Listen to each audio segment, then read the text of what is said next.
Well, the election of a new Wisconsin Supreme Court justice tops the ballot in today's spring election. Lauren Winfrey was out at the polls early this morning as voters started pouring in. It's spring election day in Wisconsin and the polls are officially open, but there's one race in particular that has just about everyone talking. It was important for us to come out today for the election because voting is our sacred duty, privilege, and honor to be an American citizen. That's why Benjamin Wagner of Whitefish Bay made it a point to be one of the first ones at the polls before taking his little one to preschool. And today we have the opportunity to elect a justice for Supreme Court of Wisconsin who's going to be fair, impartial. Today voters will decide between Sauk County Circuit Judge Michael Shrinock and Milwaukee County Circuit Judge Rebecca Dallett in the race for a 10-year term on the Supreme Court. I'm just trying to support my community by voting, even if the elections are not charged or even if the lines aren't long, just trying to be committed to voting. Bodisha Witten is also one of the thousands of Wisconsinites who will decide if the state treasurer's office should be eliminated. It's an office that's been around for 170 years, and if it passes, Wisconsin would join Texas as the only states without a treasurer. And Witten encourages everyone to be a part of today's election process. We should always vote. The elders, the children, all the people, we should exercise our right to vote. And you have until 8 p.m. to cast your vote. Reporting at Gordon Park, Lauren Winfrey, today's TMJ4.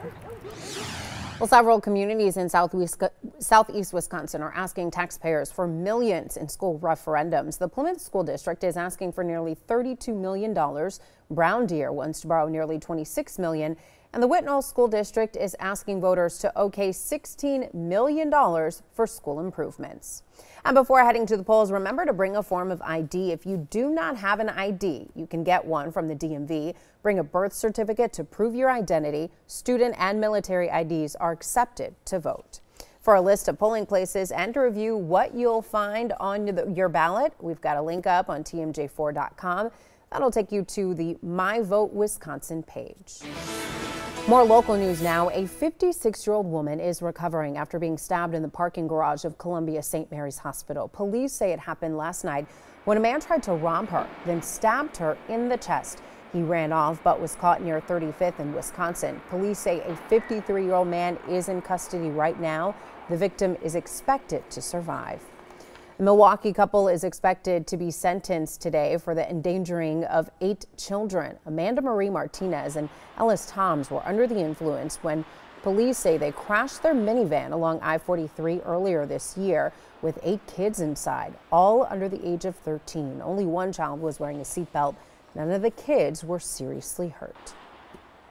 Meanwhile, Milwaukee police are asking for your help in locating this woman. Take a good look at your screen. Police say she pepper sprayed 2 people in a Walmart parking lot on Sunday. It happened at the Walmart on Greenfield Avenue. The woman sprayed 2 people in their 60s who suffer from health and mobility issues. The suspect, who appears to be pregnant, was seen in the store with a man.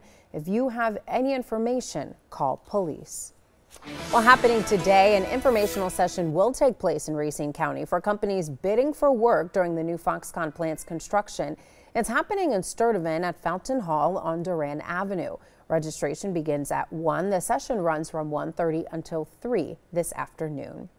Well, teacher protests are spreading like wildfire across the country. Thousands are rising up and walking out in a growing number of states to attend rallies for higher pay and better benefits. Blake McCoy reports from Oklahoma, where a walkout just began this morning. Well, here in Oklahoma, teachers feel emboldened, vowing to continue this walkout in what's shaping up to be more than a protest, but a movement. This morning, teachers will descend on Oklahoma's Capitol for a second day, demanding better pay and more money for classrooms. Lawrence Lane teaches high school history and government in Chakotah. His base salary, $44,000 a year. He works 3 side jobs for extra cash, officiating basketball, announcing football, and working at a discount clothing store. I imagine you're not working 4 jobs because you want to. No, I work 4 jobs because I'd like to do some things that normal people get to do. So why not leave? I guess because I have a love. I have a tremendous passion for what I do.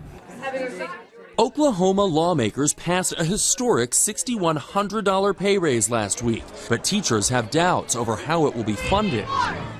And they're demanding additional money for overcrowded, outdated classrooms after a decade of budget cuts.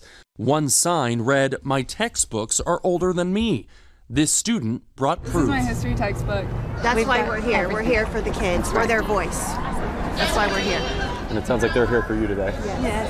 Thank you, kids. It's not only the teachers fighting for themselves, and it's the students backing them. This teacher revolt is spreading, beginning in West Virginia, now in Arizona, Kentucky, and Oklahoma.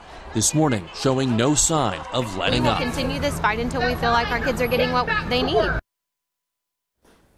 Looking ahead, tomorrow marks the 50th anniversary of Dr. Martin Luther King's assassination. All Saints Cathedral and the Interfaith Conference of Greater Milwaukee will host a gathering tomorrow to commemorate his death. Doors open at 6:30 and reflections begin at 7. The event is open to the public. And tomorrow on Nightly News, Lester Holt will anchor from Memphis for the 50th anniversary of the MLK assassination. That's tomorrow at 5:30 p.m. on today's TMJ4. For the second time in 3 seasons, the Villanova Wildcats have earned the right to be called NCAA men's basketball champions. The exciting season came to an end last night when the Villanova Wildcats beat the Michigan Wolverines 79-62.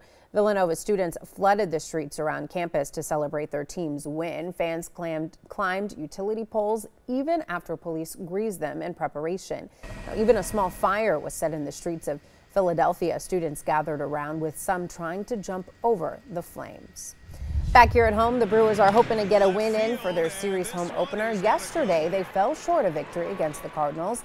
They had a strong start, but could not keep up the momentum. The Crew lost 8-4, and the Crew will have 2 more chances to sneak in a win against the St. Louis Cardinals. First pitch is tonight at 6:40 p.m. Well, still ahead, lousy liquidation. The customer is not too thrilled with what's being offered before the children's toy store closes their doors. Then the big box stores losing touch. How small businesses plan to take a stand and hold their own. You're watching today's TMJ4 with Vince Petrano, Elise Preston, and Storm Team 4 meteorologist Brian Nizdansky.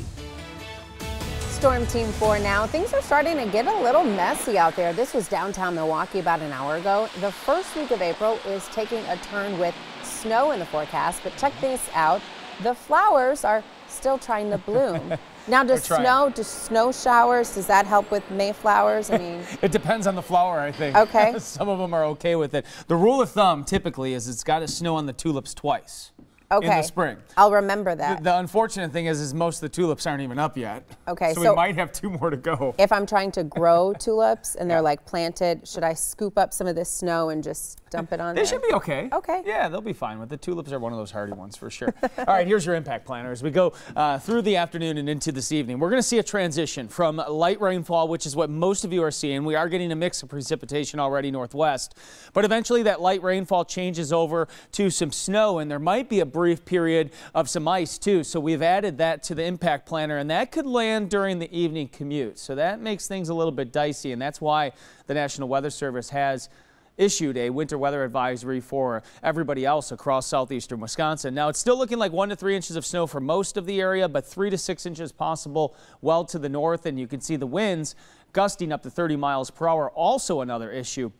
In general, the roads should be wet during this event, except for tonight. We could see a few slippery spots develop. Currently in West Bend, you have a temperature of 32 degrees. That's the airport. At the airport right now, we have a temperature of 35. So we are above the freezing mark here in Milwaukee and along the lakeshore. But there are spots, as you just saw in West Bend, at the freezing mark or below. So we could already be seeing some slippery spots. As we look across southeastern Wisconsin, inland temperatures around freezing. 30 degrees in Waukesha, a little bit warmer though over towards Whitewater and Lake Geneva, but 32 in West Bend, 32 in Sheboygan, 35 in Milwaukee. As we go through the weather headlines, again, we're going to see this transition from rain over to snow. Starts to pick up later on this afternoon in a few hours and this evening. Now, most of the snow accumulation will be on the grass. However, tonight as nightfall settles in, I think we will start to see some of that snow accumulate on your sidewalks and roadways, so you might have a little bit of shoveling to do later on tonight. Look at the colors here now in the storm Storm 4 Max radar. A mix of precipitation filling in now across southeastern Wisconsin, starting to ramp up a little bit. We'll see if this trend continues as we widen the view. The area of all snow, just plain old snow, still approaching us from the west here, and this will move in as we head into this evening. Let's track it all here. Future forecast as we head into the afternoon. Look at the shades of blue starting to deepen. That indicates some heavier precipitation. The area of all snow mainly centered northwest of Milwaukee. Here in Milwaukee, probably a mix at 3:30. Rain across our southern spots, but notice how that rain-snow line by 6:30 sags its way a little bit farther southeast, and eventually by 10 o'clock it is all snow for everybody. All snow at 2 a.m. and then eventually by 6 a.m. I think we're tapering off to maybe just a few flurries tomorrow morning. The bulk of the snow gone by the time we wake up tomorrow morning. How much snow are we talking about? Still looking like 2 to 3 inches for the Milwaukee area. The totals go up to maybe as much as 7 inches up towards Fond du Lac and Sheboygan, and then 1 to 2 inches mainly on the grass down towards Racine and Kenosha. Your winter weather advisory in effect now across southeastern Wisconsin until 7 a.m. All of southeastern Wisconsin now included in that winter weather advisory. Your forecast for today: a high temperature 37, wintry mix this afternoon and windy. More in the way of snow northwest, more in the way of just plain old rainfall right along the lakeshore and our southern spots. Everybody changes over to snow tonight. 26 degrees for your low. Looks like 1 to 3 inches for most of the area, but much higher amounts across our northern spots. 7-day forecast as we head right on into Wednesday. Partly cloudy, cold, 35. More snow showers on Thursday, 37. Staying cold Friday, 32. On Saturday, 36, 38 on Sunday. Another chance of rain and snow on Monday with a high of 36 degrees, way below the average high temperature of around 50 degrees for today. Temperatures like this, Lisa, I think our tulips might be a little bit behind still heading into next week. Oh, man, those are our faves. Right. All right. Thanks, Brian. For today's money, if you were waiting out to get a good deal at Toys R Us, that might not work out. 1 week after the toy store launched its nationwide liquidation sale, the sales aren't great. A lot of toys only have a 5 to 10% discount. That's despite store signs that say up to 30% off. And for the next couple of days, you can exchange Toys R Us gift cards with at least a $20 balance for store credit at Bed Bath & Beyond. The offer ends 11:59 p.m. on Thursday. Remember, you will not be getting the full value of your original Toys R Us gift card if you cash them in at Bed Bath & Beyond. If you want to get the full value, you'll have to use them at Toys R Us by April 21st. As big box stores continue to struggle to compete with online retailers, mom and pop shops are holding their own by carving out a specific niche. Through the chaos, some have found ways to not only survive, but thrive. Seth Voorhees reports. It's been a staple for 35 years. There'd been smaller bookstores that had come and gone. When Don Foster opened Recycled Books, he had no idea how big the store would become. Some people, will spend hours and hours in here. Occasionally, somebody will come in and will spend all day in here. Not that it's always been easy. Yeah, it can get tight sometimes. Competition from large retailers can drive a small business out of business. To survive, says Foster, you have to offer customers something different. He sells a lot of records and CDs, things many big box retailers have abandoned. And you have to adapt. We do a lot of online things these days, which has been a savior for us. For other small retailers, yeah, so we specialize in vintage. I mean, that's our thing. Carving out a niche is also key to success. We don't do anything current generation because big box stores like Toys R Us control that market. Speaking of Toys R Us, I think it's tragic. Alec Featherstone thinks his Freaks and Geeks toy and game store may pick up a few more customers with the chain's closing, but it's not going to change the way he does business. To be successful, you just have to be, especially as a small business person, you have to be driven. You have to understand that there's going to be those bumps in the road. Goes over to here. Foster says stores like his can stand up to online competition because a lot of people still just like to shop the old-fashioned way. There it'll be right there in front of you and you go, oh my, maybe I need this. Coming up, an effort to educate families on lead poisoning. The event's taking place this week to combat the problems. And a kind visit from a big star, how this girl got a New England Patriots player to come meet her. For today's health, in an effort to educate Milwaukee families about lead poisoning, the 16th Street Community Health Center is holding a lead workshop at the Journey House tomorrow. Now, the workshop will cover everything from how to identify lead in your home to how to get rid of it. There will also be on-site testing for children and free water filters for eligible families. Suffering a sudden financial loss may shave years off your life. That's according to a new study from Northwestern University. Researchers tracked middle-aged and older students who lost at least 75% of their total wealth within a 2-year period. They were 50% more likely to die in the next 20 years than those whose savings stayed intact. A New England Patriots fan waiting for a heart and kidney transplant gets a surprise visit from tight end Rob Gronkowski. Lauren Mizo suffers from a rare form of muscular dystrophy and has been in the hospital for months. Now, this is her second transplant in just 5 years. She posted a YouTube video last week saying her one wish was to meet her hero, Gronkowski. I would love for Rob Gronkowski, Gronk, to have a meet and greet with me anytime you want, because I got nothing but time. Now, Gronk heard her story and decided to pop in and say hi. The 27-year-old posted these pictures of them in her Boston hospital room, along with the caption, "Gronk made my wish come true." Look at that smile. Well, coming up, a birthday celebration for 55 cents. How Portillo's plans to treat their customers on the big day. And back for more, the famous Thunderbirds heading to Milwaukee again and when you can catch them. The florist has officially been chosen for the royal wedding. Meghan Markle and Britain's Prince Harry have picked a London florist to decorate St. George's Chapel at Windsor Castle. Many of the arrangements will be created using flowers from the Crown Estate and Windsor Great Park.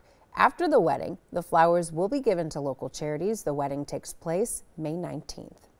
A University of Wisconsin-Madison graduate has been named Louis Vuitton's new menswear designer. Virgil Abloh will now be designing clothing for the luxury brand. The 37-year-old grew up in Chicago and got his undergraduate degree in civil engineering at the UW-Madison. He went on to become the creative director for Kanye West. He will show his first collection for Louis Vuitton during Paris Men's Fashion Week in June. Looking ahead, Portillo's is celebrating its 55th anniversary with a treat for its customers. All day tomorrow, you can buy a slice of its famous chocolate cake for just 55 cents. With the purchase of an entree, it's usually $3.15. The offer is good at all of its locations while supplies last. One slice of cake per customer. Wisconsin's largest free event taking flight once again along the Milwaukee lakefront. The world-famous Thunderbirds will headline the Milwaukee Air and Water Show. The show takes place July 21st and 22nd. Admission is free, but tickets for reserved seating are available online. Well, Live at 12:30 is up next. Coming up, an attempt to combat distracted driving, how AAA plans to get ahead of the problem. Also, an ambulance chase down on the Los Angeles freeway, how police got a hold of the driver. Right now, from Milwaukee, this is today's TMJ4 Live at 12:30. Thanks for joining us this afternoon. I'm Elise Preston. Snow is in the forecast today, but how much? We're going to throw it over to meteorologist Brian Isnansky, who is tracking a big storm heading our way. Hey, Brian. Hey, Elise. Yeah, things are starting to ramp up now across southeastern Wisconsin. You got the colors across the area, you name it. You got pink, you got purple, you got green, you have blue. Now, this all indicating a mix of precipitation. Of course, the green meaning just plain old rain. The purple indicating maybe some freezing rain along with a little bit of sleet, and also the blue indicating some snowflakes mixing in. And you can see this mixed bag now starting to intensify and expand in coverage now across southeastern Wisconsin. If you're not seeing much for precipitation yet, you will be very soon. And as we widen the view here, you can see how we have this mix moving in from the southwest, an area of just plain old snow across portions of central Wisconsin. It's been snowing pretty good up towards Wausau and extending back towards Minnesota and Iowa. That will move in later on tonight. Your day planner showing a mix of precipitation at 1 o'clock, probably still a mix around 5 o'clock. We could see a period of maybe some freezing rain and sleet during the evening evening commute, and then changing over to all snow by 9 o'clock. Winter weather advisory now for all of southeastern Wisconsin until 7 a.m. tomorrow morning. By then, all the precipitation should be out of here. Your impact planner brings about 1 to 3 inches of snow for most of the area, and that mostly falls this evening. 3 to 6 inches, though, north of Milwaukee. Your 6-inch total is probably up towards Sheboygan and Fond du Lac. And then that period of ice also possible this afternoon and evening, along with some strong winds. The roads could be a little bit slick, but mainly wet. The concrete is still relatively warm this time of year. So we're looking at mainly wet roadways, possibly slippery, especially northwest of Milwaukee. We'll take a closer look at how much snow you can expect in your town coming up here in a few minutes, Elise. All right, thanks, Brian. It's not just Wisconsin getting April snow. Parts of the country are getting pounded with other weird weather this spring. John Lawrence reports. Apparently, Punxsutawney Phil's shadow was longer than he thought. The furry meteorologist lowballed it when he called for 6 additional weeks of winter. It's April, and snow is still falling in parts of the country, like Wisconsin and Minnesota. I had to get my boots from downstairs, actually. I thought I was done with the whole boot thing. Monday was the 8th most snowy April day in New York City's history, as nearly 5 inches fell in Central Park in the morning. The Big Apple usually gets about ½ an inch for the entire month. The snow blanketed Yankee Stadium, forcing the team to postpone its home opener of the season. Some are fed up with winter. This time of year, we're pretty much sick of it. A lot of people are looking forward to fishing, and it's only 6 weeks away. Meanwhile, on the other side of the nation, a different complaint. California officials say they didn't get enough snow this winter. It's not nearly where we would like to be. California's Department of Water Resources says its snowpack survey is 52% of normal, and state residents are reminded to not waste water. All Californians need to be conserving. I'm John Lawrence reporting. Wow, the National Weather Service says Tennessee could see tornadoes today. The Storm Prediction Center says severe weather may strike parts of the Ohio and mid-Mississippi valleys. Meanwhile, happening right now, President Donald Trump is expected to hold a joint news conference with leaders of the Baltic states in just a moment. Here's a live look. The leaders are expected to deliver statements and take questions around topics that could include relations with Russia following the poisoning of the ex-Russian spy and the expulsion of diplomats. A New York State Attorney General filed a lawsuit to block President Donald Trump and the federal government's census change. The change would bring back a question asking about citizen status in the 2020 U.S. Census.